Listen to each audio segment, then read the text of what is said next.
Here we are. We are at episode 56. Welcome back. Thanks for joining us.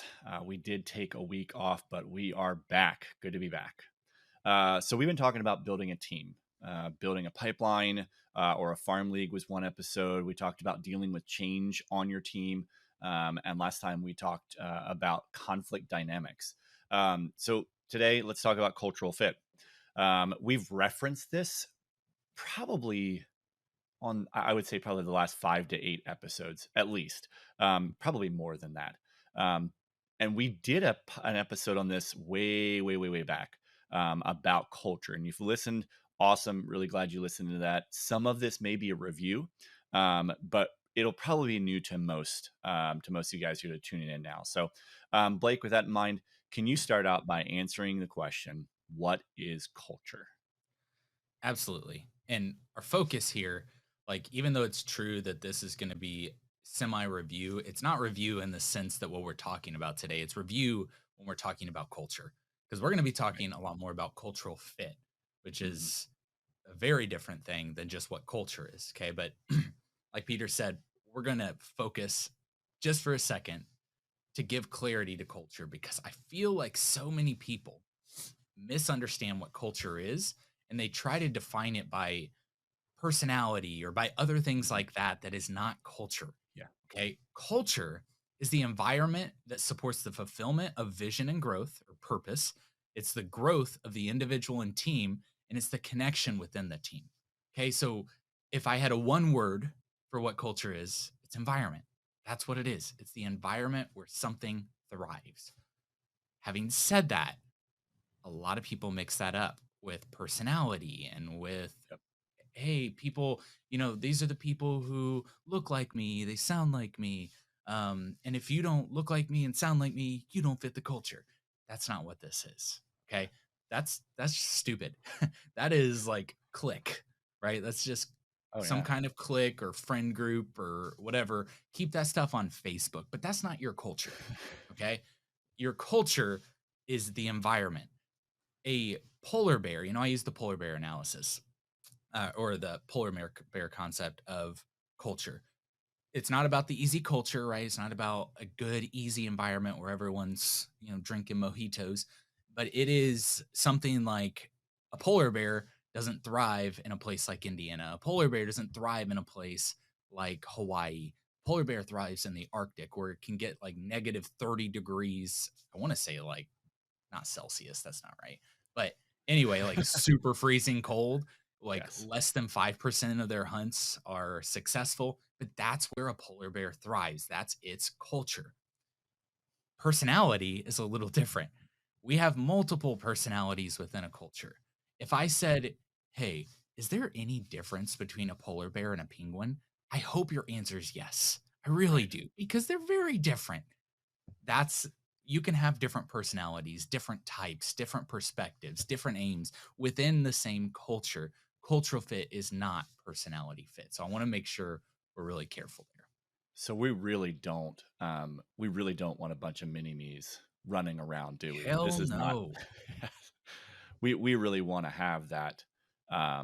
It sounds like you're saying we want to have a diversity really within the organization outside of the culture. Yes. We want to have different perspectives.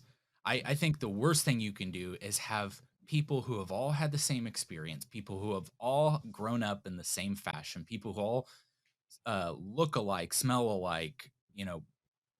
We don't want that. We Yeah. want people who are different because different challenges us to think differently and get better and grow.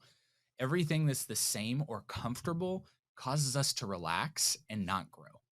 Hmm. This what we're looking for. We want introverts, we want extroverts. Both are important. Both challenge us in different ways. We Yeah. want leaders and doers. If you have just leaders, you're going to have a problem. Okay? Cuz then there are a ton of people who are getting things done. You want to Right. have innovators, but you also want process followers. You want reserved people and you want expressive people. If everybody was just super high intensity and expressive, every time there was a problem, it would, no matter how big the problem or how small the problem would seem like an atomic bomb. We don't Mm. want that. We want people who balance each other and push one another. And I think that's the part of culture where we're talking about growth. We like growth of the individual and team requires a disparity and a diversity of people, Yeah. talents, experiences. You want different experiences, but you want to be able, and you want different skills and potential cognitive traits too within your organization. All of that lends well to the team coming together and doing something pretty cool. Okay. Yeah. So I just like as you're reading or talking about this list really of different types of Mhm. people, my mind just keeps going to, well, each one of those would fit a different role within the organization. So it kind of makes sense. You're not looking for, say, an introvert may not be the best person for a sales position, but an Right. extrovert would.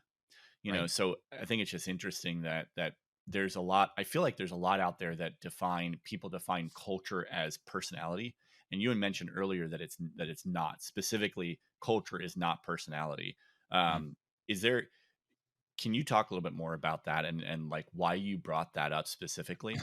Yeah. So I read an article not too long ago, and the whole article was "Don't hire for cultural fit." And I was being a guy who loves culture and wrote a book on culture. I was like, And an eight. antenna, yeah, and an eight And an on the eight. enneagram, yeah.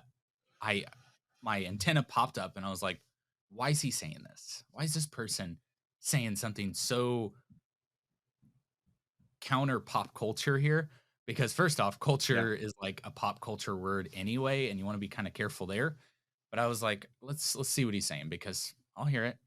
And what I saw was that what they were talking about had everything to do more with personality. Like, hey, when you're hiring, I think you got to be looking at the skills and not just at how they fit your personality type. I Mhm. think you need to look for people with different experiences and like everything I just said, they Yeah. were saying on the other side and I was like, "No, no, no, no. Like we are missing this. We want people who are ready, fire, aim, and we want people who are ready, aim, fire. Okay. So we want Hmm. both of those things within the same Yes. realm. Because, yes, I agree with you. Those things help build a better team. However, culture is environment. It's a definition problem, honestly. Yes. We want to find people who have the right skills. That's so important. And it's hard when you're trying to get people into your organization who don't yet have those skills, but have the ability to get those skills. How do you identify that? And we'll talk about that here in a minute. But Hmm. when I'm seeing this, I'm like, oh man, you're missing it. You're saying that personality and culture are the same thing. No, I agree. They're not the same. Do not hire for personality fit. That's a Right. dumb idea. We don't want mini me's and we don't want people who are going to buckle under the same pressure. There's a certain level of pressure, a certain circumstance that I'm going to buckle under that Pete's not going to buckle under. I like that. I like knowing that where I'm going to fail and I'm going to be weak, others are going to be strong. That's why Yes. we have a team in the first place. But if we Yeah. can't understand the difference between personality and culture, then we are going to be hiring people and having popularity contests within your niche of people. And that's just not a good thing at all. That also will lead to, you've probably heard the term silos, right? So you create these mini cultures within the culture, and what ends up happening is your organization ends up with infighting and fighting against each other and against themselves, really, where you Mhm. maybe have different teams that they work really well together because they have the same vision or they have the same values. They've created that click, and now you have this organization that is split up over how multiple silos, and they Yeah. can't quite get on the same page to move forward.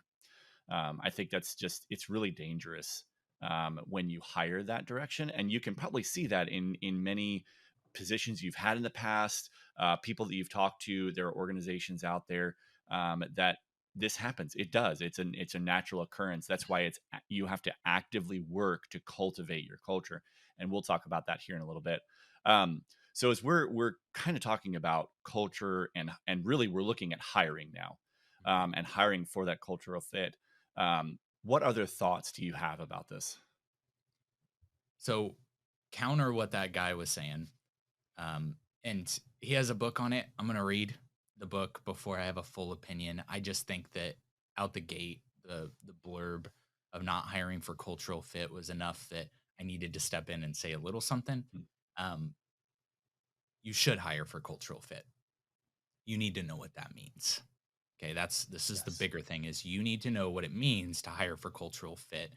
You need to know what it means to develop teams that have the right cultural fit. Sometimes cultural fit is hard to figure out and it takes time. I get that. Like it the better, the more we do it, the better we get at it, but it takes a lot of time. And sometimes, especially when we're talking about the skill-based things, it's even harder to define whether someone is a cultural fit in that capacity. So it will be a risk when you're hiring people regardless. There's always risk in bringing anyone to your team. There's always risk Yeah. when evaluating people for cultural fit. Always. We're not in the game of trying to not have risk. We're in the game of trying to minimize the risk and to learn from the things we've learned from in the past, such as, hey, this type of a person who's, spatial visualization and logical problem solving that's lower than this point right here, we should probably not hire. Not because that they're not a good fit, but because they're not going to enjoy this stuff because their brain it doesn't work like this. They're going to fit into another capacity. Doing those things, figuring those things out is really important. That's why we use, I've talked about it many times, the Burke Mhm. assessment or Yep. high match. And by the way, I get no kickbacks off that thing. Check it Yep. out. It's awesome. It's one of my favorite things for coaching and for identifying people's cognitive and personality side of things. Okay. Um, but we're not like in the Burke assessment, I'm not looking for cultural fit through the personality stuff that's on that assessment. I'm looking for cultural fit when we bring people in for our cultural interview, when we have a group of people there. Yep. And I'm looking for cultural fit when we have our one-on-one interview because I'm Right. looking to see what other things do we miss? Are they more of an introvert and they're going to be more Yeah. expressive in a one-on-one than in a group setting? So we're looking for all of these things to see where they're going to fit in the organization. Not not to say, "Oh, they don't smell like me or, look like me, so we must That's get right. rid of them." No, that's stupid. You're gonna lose so much potential great Mm. talent that can help build your team to places you never believed it could go when you're just trying to build you, okay? Don't try Right. to build you. You're probably not going to get the perfect elevator pitch. I would love to be able to define our culture by saying Right. 3 words. That'd be great. We can't, okay? Yeah. It is too diverse to hit that because it's not just what are your values, like it is your core values. You need to know your cultures, and core values are a really good thing to help in that, but core values aren't just it. Sometimes you got to see like what is the environment that's set up, like we talked about. What is culture? Culture is the environment that supports the fulfillment of the vision and purpose. We need to make sure people are fitting within that vision and purpose. How do you know? Yeah. Well, you got to have things where you're evaluating and questions that you're evaluating your team, and you got to be communicating with them, Mhm. talking to them, helping them understand Yep. the vision and the purpose. Well, yeah, I told them what the vision and purpose was at the beginning of their hiring. Yeah, but Yeah. day 2, they slept and That's forgot right. it, and they don't have it Yeah. plastered on their walls so that they don't have to forget it, right? People aren't gonna Yeah. remember all that stuff all the time until they're around it and immersed in it to understand, "Hey, is this something I'm about?" But you should be asking questions constantly that help you Mhm. identify whether someone gets the vision, whether they're, Yeah. like, even intuitively same mindset of the vision. So, and you're also looking at the growth of the individual and team. Do they care to grow? That's a Yeah. big one for me.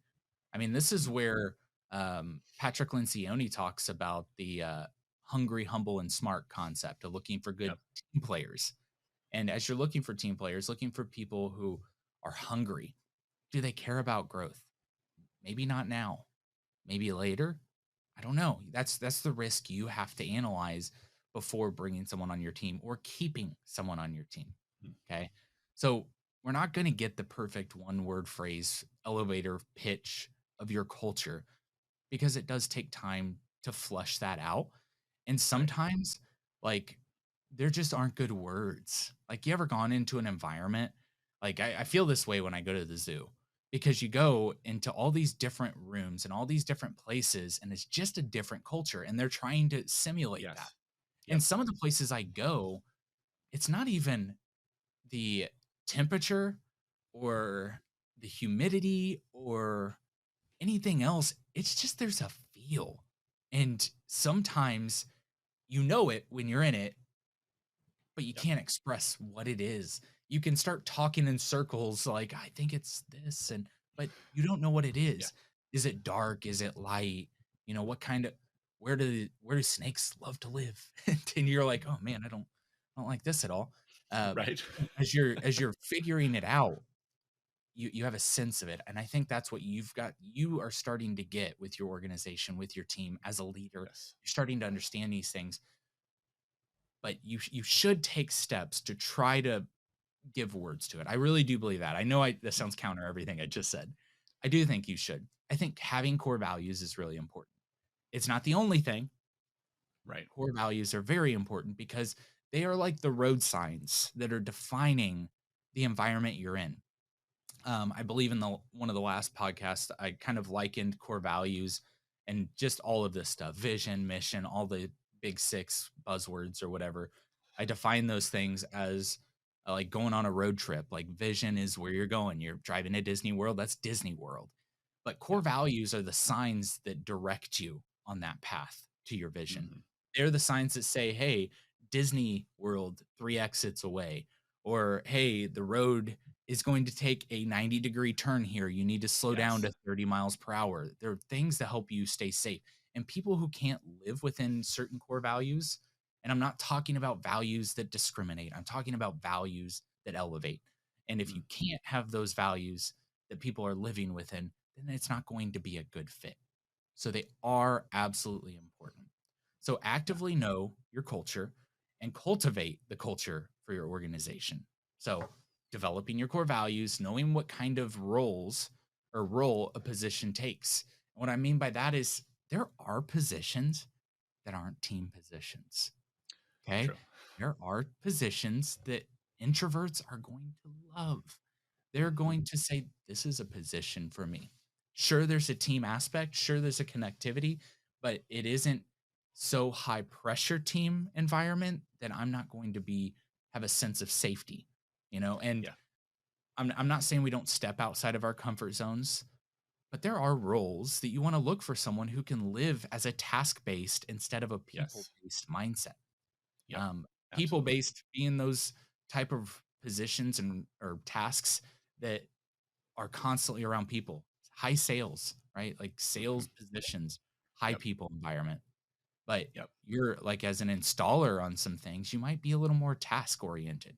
That's great for someone who is finds Yep. value and satisfaction through task based things. Um, Yep. I've beat this horse dead at this point, but hiring the right people is just crazy important in this whole Hmm. process.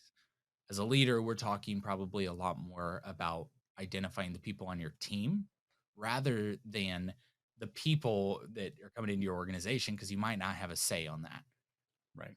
But for those who are in part of that process, I highly encourage creating better questions in your interview, Oh my creating gosh. Yes. questions that are not yes or no, Yeah. creating questions that are not I'm leading my person to say the right thing so I can hire this person because Hmm. they have a pulse. Don't go Yeah. there. That's not going to be helpful. Better You better questions than, where do you see yourself in 5 years? It's a silly Yeah, right. question. Well, Yeah. here, I guess. Yeah, Right. right. Everybody's gonna say that. Yeah. Ask people about the most embarrassing moment in their life. Ask Yes. people about a time that they failed and what they learned.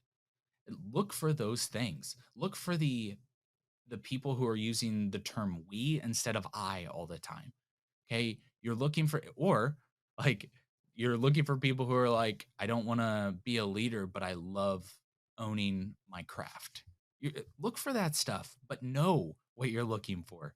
So if you're not sitting down and evaluating the different positions within your organization and what they're going to require at a not necessarily personality, but a cultural fit, then you're not doing yourself justice. Okay. So you're asking better questions for your hiring. Yeah, I think it's important. While you were talking, I just thought about this too. Like every interview I've been in, um, for the past few years for positions have all been about, um, how can I be essentially a personality-less um, individual who creates opportunity for the organization or completes tasks for the organization. There's not an opportunity for me to be a person to them and just like allow them to see who I was. They wanted me to answer a certain way. They wanted to have their certain check boxes knocked off. You want to give people an opportunity to show you who they really are and be a person, right? Not just an individual that's creating work or creating revenue or however you want to look at it. You want them to be a person first, because when you get them to that place where they are open, where they all are vulnerable, you start seeing who they really are. And that's why, to your point on this too, better questions, giving them that freedom and that opportunity to be vulnerable by asking those questions is super important. But it's also important too, I think, for you to be open and vulnerable during that time to give them that freedom, right? Mm. I think about our interviews that we do, our cultural interview, which is our first interview. Half the time you're asking me questions too. And I love that because it gives me the freedom to open up and let other people see, okay, these guys are human. They're real. They have struggles. They're not perfect. So I can be open and real too. And it gives you a better opportunity to really learn about who they are and what their values are, if those values align with your organization. Yeah. I think Can I say there's something another way about that? too. Because Yeah, there's go really ahead. something like For you're sure, man. spot on. The personality aspect, like you're right. So many organizations want to pull people out of the personality and they just want Hmm. the brass, facts about everything and we'll just get Yes. things moving. But then this is the same people who say people won't use their brain. Right. People won't people don't take initiative. Well, you set the precedent at not asking them to. You set the precedent Yes. at asking them to not use their own brain and think for themselves and show who they really are. They're not going to be who they really are then. Once they get in the organization and realize that this matches the rest of what the organization is. And then, Yep. well, why aren't you just thinking about this? Well, because you've never really allowed me to think. Why are Yeah. you surprised that I'm not thinking strategically for your organization when you have never at any step of the path here or of this way, you've never asked me to use my brain. Yeah. Well, you're not going to get it then. So, yeah, I totally agree. I love that. Um I think this is also where we start determining like using I think Traction uses it. It's called the people analyzer. Yep. um, but it's defining the basics between like what the role is. But it's Mhm. also like you've already defined what the roles are. You've already defined what kind of people are going to fit this best. But then you're looking for people who then are going to get it. They're going to want it, and they're going to have the capacity to do it. And so using that analyzer to go through and say, John Doe here, um, when I look at my core values of we, not me, does he even get that? Yeah. Uh, does he want to be a we, not me? Does he have the capacity to be a we, not me? Like, you might just be talking to someone and be like, this guy is so into himself that I'm afraid if I ask him a question, he's going to break down because he's looking at something other than the mirror. Right. Like, Right. this is you want to go through these things and using, we always do a plus minus or a minus, Mhm. and we have a bare minimum of where we think someone is or should be in our organization and whether they can get to that place as well. I think it's important to note that this is gonna you're gonna get a good read, right? At a cultural interview where you're asking unique questions or better questions. Sometimes, guys, Blake, I love using your phrase on this. We ask weird ass questions, right? You're gonna get that good read. You're gonna get a good understanding, but there's also time to this too. You want to give yourself time. You want to give them time too. Remember, this is not about just you. It's not about just them either. This is about them meshing in with your organization. So it takes both parties to work together on that.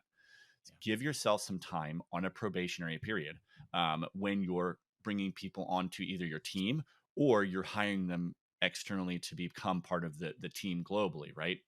Give them time for that individual to determine if they're a good fit for the organization too. You want to not only see that from your side that they are, but they need to buy in and see from their side that they are. And sometimes it's easy again for organizations to use this probationary time for a myriad of different things. I've been in organizations where they've used the probationary period for just not paying for benefits for 90 days or 120 days or whatever that period is. They just don't pay for benefits, and it doesn't really mean anything other than we're not putting out extra expenses and we're getting income in. Yeah. This is a time for you as the leader to really take the time to know that person, to learn more about them. That is that time that you need to learn that cultural fit. And I almost guarantee you, if you get to the end of that probationary period, however much time that is, you're gonna know, and more than likely, they're gonna know because the organization, the rest of the team has embodied the core values and embodied the culture so well that they're just not going to feel like they're a part of it. And you're going to be it's going to be very obvious that you're going to see that they're not a part of it. So it's important to take that time too. Don't just feel like you have to make a snap decision and now you're stuck with it for the rest of your life. Give yourself some time on that. Make sure that you have that time to fully evaluate. Yeah, the that probationary period should be a time that both the company and the person are on probation. Okay. Mm, And yeah, probation's that's a good probably point. the wrong word here, right? It should be exploratory time frame. It's a time that everyone is exploring to make sure the fit is right. It is a fit time frame. His probation sounds like you got in trouble and you got something Yeah, around your that's true. ankle now and you can only go to certain Yes. places. It's probably the wrong word. I think discovery is the right thing because it is not good for a team member who doesn't fit. It is not good for the organization. It is not good for the person. Okay, No, we have it's not. short lives. Our time frames are weak at best. We like there's so many songs, dust in the wind, right? Like we're here one day, gone tomorrow. The guy who came up with electricity, he's not alive. He's dead, right? Like we've got so many, Yes. doesn't matter what he did, he's gone now at this point. I'm not trying to get into some deep theological discussion right now. But my point is, it's short. People should enjoy and love doing what they do. They should find purpose in doing what they do. And that's what cultural fit's about. It's about finding purpose. It's about connecting to it at a level. It's about connecting to the work. I've said this many times, but the ancient Hebrew word for work was worship. They're interchangeable. And that's not to say that work is worship, but there's this idea that when we're doing things that we find satisfaction in, we we feel that worshipful connection. I'm doing what I was made to do or whatever else like that, right? So that's what this cultural fit's about. It's about connecting people to the right place. So uh, I like the idea of changing that idea of probation to Same. discovery. It's a Yeah. discovery period. Now, since this is a leadership podcast, I want to focus on why this matters, period, to you, because you as a leader have to have an eye that's focusing on your team. Okay. If you're not the one hiring, you're not the one firing, you are crucial to this time because you are the one who's helping vet the risk of this. You're the one seeing new people who join the organization. You're looking around and you're saying, something's off. And usually that's what it is at first. Something's off here. And you don't have to be like, here's what's wrong and blah blah blah. But anytime an antenna comes up, like this is your subconscious being way better than your consciousness, okay? Mm. Or your front brain being able to understand absolutely everything. No, your subconscious is able to pick up on things kind of intuitively that your front brain's not able to. And so you want the ability, hey, something's off here. It's like when I walk in at the zoo to different places, I'm like, oh, something's different. I can't put my thumb on it. But the more creative and the more curious I get in those environments, I can start putting some words to it. And I think that's what you do first. Then you start to look at, are they connecting to the vision? Do they understand the vision? Maybe as a leader, I Yeah. need to help them better understand the vision. Are they connecting to the work? Are they going to be able to connect to the work? Um, we Yeah. electricity is our thing here at Ridgeline Electrical, right? Yeah. It's if you didn't know, That's but right. electricity is really hard to explain and teach.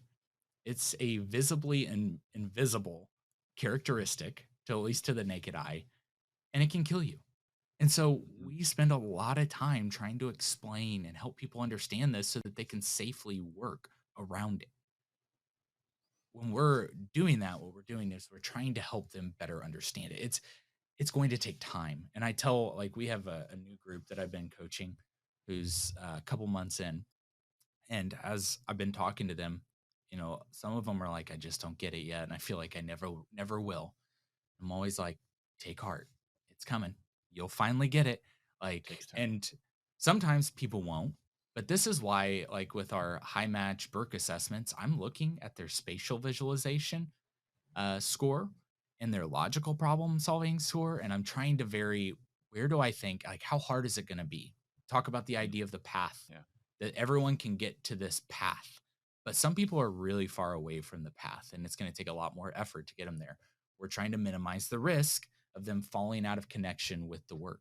So I'm looking for people who are closer to the path. No, there's not any personality thing there. It's just I'm looking for people who are going to be able to understand some of this stuff too. So, as a leader, you should be looking at how are there ways that I can help them understand certain aspects better. Core values, you're looking for things to see if they connect to the core value. If they enjoy the work and they connect to the vision, but they don't line up with your core values, that's a problem. That's a problem because they're going to do things that may sacrifice the character of your team and of your company, that speak for your company, that you're like, that's not what we're about.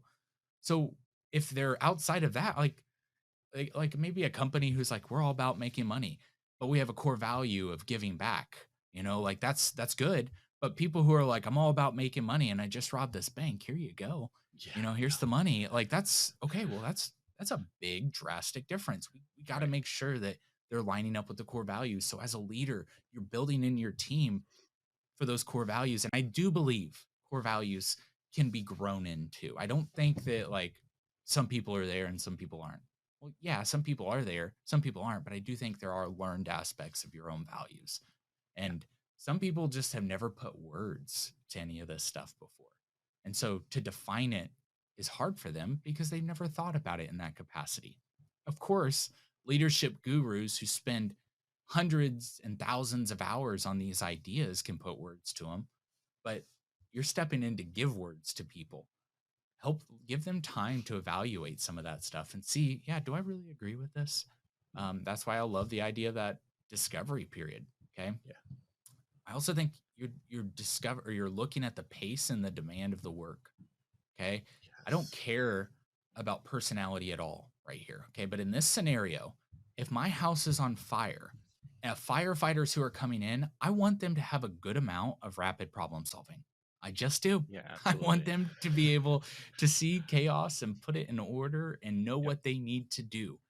I don't want a firefighter who has a low rapid problem solving score and gets stressed out that there's a fire.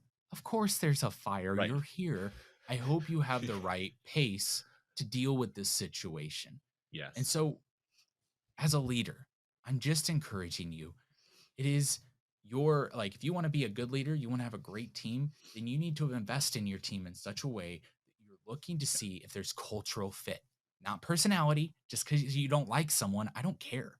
Like is Right. not the most important part of this, but respect and trust and those types of things outside of personality, but inside of our values and what we're doing to create something great here, that's what we're after. So Yeah. it's your responsibility, leader, to step in and help develop your team. Yeah, and it's interesting too as we've really tried to define a lot of things, but one of the things that one of the areas that you can look at too as a leader to help you with this is identifying people within your organization that already embody the culture. You're going to have them, right? There are people in our organization that I think of and I just think like they just fit. They just Mhm. fit, and so how do we then taking that time to evaluate that person and say, okay, what are their core values, and then what's their personal vision? Here's another thing too: Mm. are they aligned with your growth, right, as an organization? Are they aligned with your growth attitude as an organization? Do they take the Yeah. same attitude towards that? And then what is their attitude? What's their outlook? What's their outlook on life? What's their outlook on their personal situations, on when things come up that are difficult in their role or their position? Taking time to evaluate those things can give you a better picture of what to look for in others. And it's something that I know we did a while back when we first looked at our core values. We actually put everybody's name on the board and we went through the list and said, yes, they exemplify this value. They exemplify this value. And then that then took us to the next step of their vision aligned with our vision and their attitude. Just, I mean, these are people that when you think of them, they're just the person that you want everybody in your organization to be around and you want to spend time around because Yeah. they just embody all of that for you as the Yeah. culture, really. The one thing I think about right there is like when we went through trying to identify what our core values were, that's what we Mhm. did. Is we Yeah. went and wrote down all these different people in our Yep. organization, and we wrote down things that if we could replicate this person, who would we replicate? Right. And I would replicate this person and this person. Okay, cool. Why? What about them Exactly. is it that stands out? And then we took those things and we had a huge board full of all these comments and stuff. One of our um, one of our core values is we're life leaders, right? Um, I think it's professional life leaders, isn't it? What Passionate. was it? We're Passionate passionate life life leaders. leaders. We are passionate life leaders, and that came because we saw that we had so many people who loved developing other people, Yes. and it made us better because people developed other people, and it built trust, and it built camaraderie, and it built all these other things. Hmm. That core value, we wouldn't have come up with that.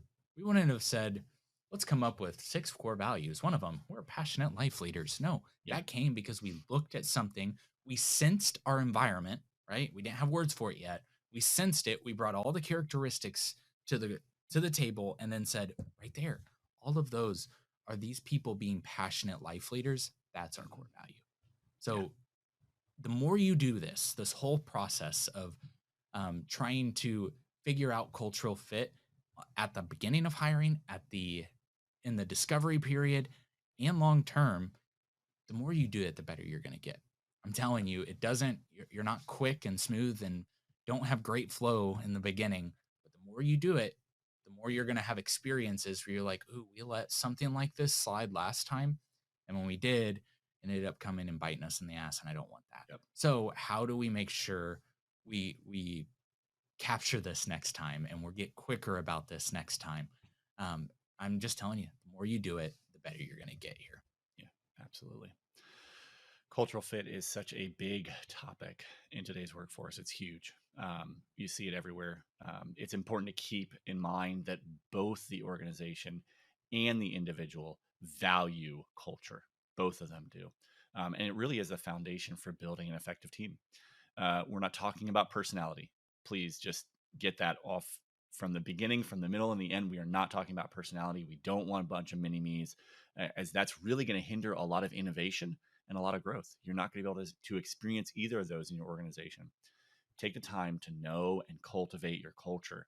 Create a discovery period. See, we got away from probationary.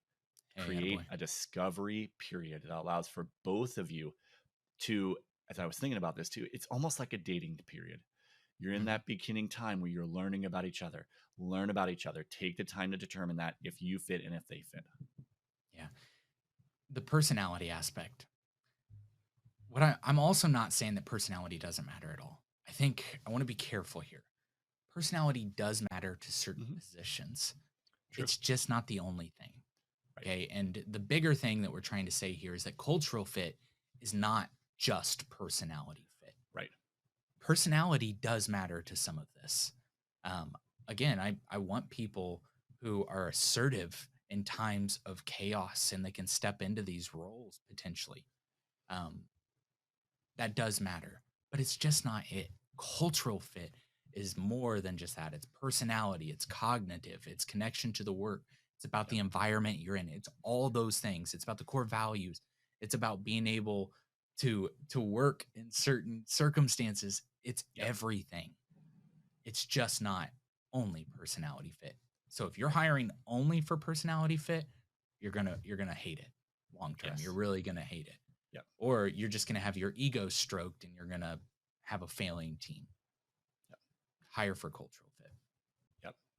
And then during that probation or discovery period, make sure you keep your eyes and your ears open to listen and hear and watch and see all the things to make sure that you're not just hiring for a personality, but you're hiring for the culture and they fit the culture. Thank you guys for joining us this week on the Ridgeline Leadership Podcast. See you guys next time.